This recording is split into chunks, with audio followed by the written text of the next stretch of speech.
Welcome back. You're listening to Houston Real Estate Radio. I'm Shannon Register, and this segment you're going to hear from Adrian Garcia. He was your sheriff for a while, and now he's changing roles. He's running for the mayor of Houston, so we're excited to have him.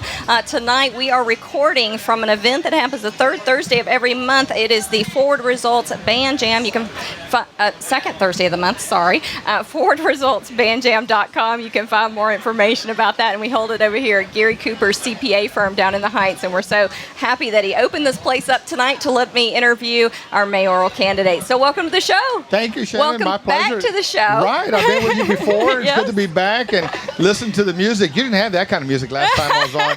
We like to change it up, we like to change it up. So this is a fun event because you have bands playing and there's food, and it's just a lot of fun. It's a great networking event where we do things a little different. Well, I tell you what, you see all the folks here. It's really incredible. And if you go in and see the studio and the way this place is laid out, it is phenomenal. It's but that's really neat. That's Houston. That's Houston. That's what we are. That's right. And we're giving away a guitar tonight that you signed and the other candidates signed. So that's a lot of fun. I'm going to take it on tour once you make me mayor.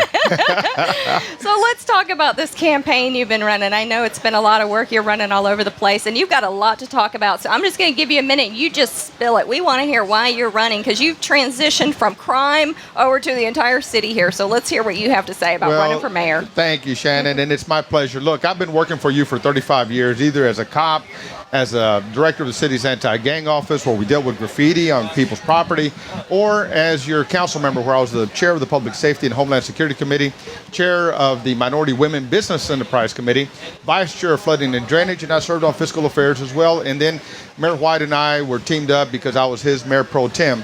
And then you gave me permission to serve you as your sheriff, the largest sheriff's office in Texas, the third largest in America. In 2009, when I stepped into that role, the budget was $60 million over budget. $40 million was being spent that same year in overtime. The jailhouse was overcrowded, and we were shipping people over to the state of Louisiana, along with millions of your tax dollars, which I had a problem with. But when I concluded my time, 6.5 years, until I stepped down to ask you for your permission to serve you in this capacity as your mayor, we completed our fourth under-budget year. We went from $40 million in overtime in 2009 to $6 million earlier this year. We're no longer overcrowded with no corresponding spike in crime, and we're not wasting all that money that we used to send to the state of Louisiana. And I was able to save you over $200 million of your money while keeping you safe. So as I look to the city of Houston, this town's been good to me. It embraced me. I grew up in the city. I'm one of the St. Joseph's babies, and there's a few out there. Hello to you. And this town just let me serve you, and it's given me the opportunity to give back to the city, and that's what I want to do. That's why I'm running for mayor, because this is a city of opportunity. Mm-hmm. It's a welcoming town, and we have to maintain it that way. We have a lot of challenges in front of us. We have a $126 million budget gap that we're looking at. Mm-hmm. We have challenges with our municipal police and fire pensions. Mm-hmm. And so you need someone who's willing to work, willing to provide leadership, management, and reform, things I've done over at the sheriff's office for the city of Houston to keep it a strong, pro-growth, business-friendly town. It's my town. I want to give back. I'm Adrian Garcia, and I want to work for you. That was very good. That was quite the spiel. I love it. That was good. Thank you. Hit on everything I want to talk about, because I'm going to have to back up now and go back to, we have people clapping. Yay. All right.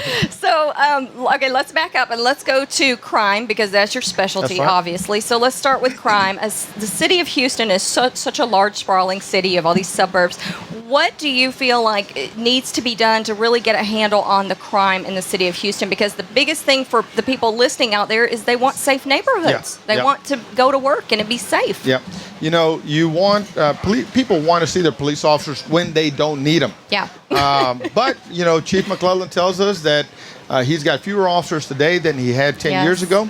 And would you add more police officers? I would, because look, you want to have officers patrolling the street, being able to wave at you, being able to talk to you, get to know your kids, get to know the homeowners, get to know the business owners.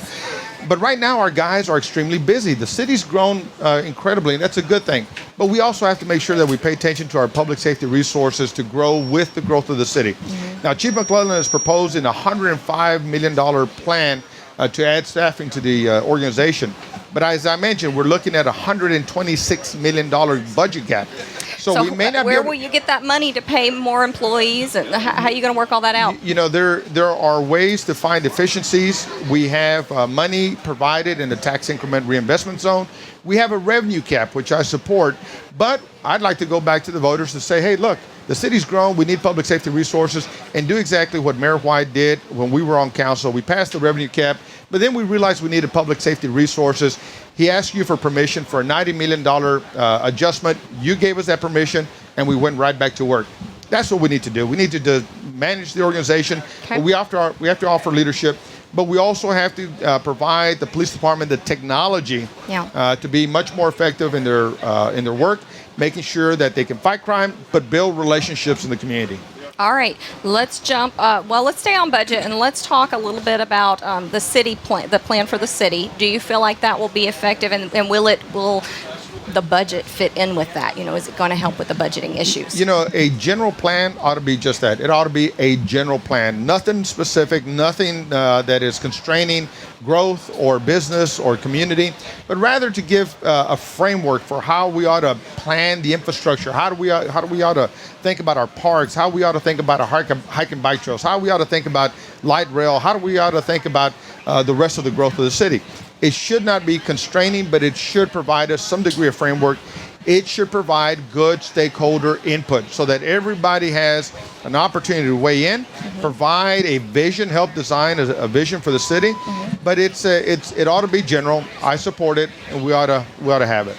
Okay, transportation, because I know you're running all over the city all the time, right? So transportation is important. You know how important it is and how backed up and gridlocked the streets get. How can we fix that? Look, when I launched my campaign, I got on light rail. I went to my campaign announcement. There was a young man there that saw me. He goes, "Hey, man, you're the sheriff. You're the guy running for mayor." And I said, "I am." And he says, "What are you doing on light rail?" And I said, "Well, if the mayor won't ride it, who will?" We ought to have a mass transit system, a multimodal transit system that helps people accomplish their respective mobility goals. You want to walk to a store, you ought to be able to do it safely. You ought to be able to do it on a sidewalk.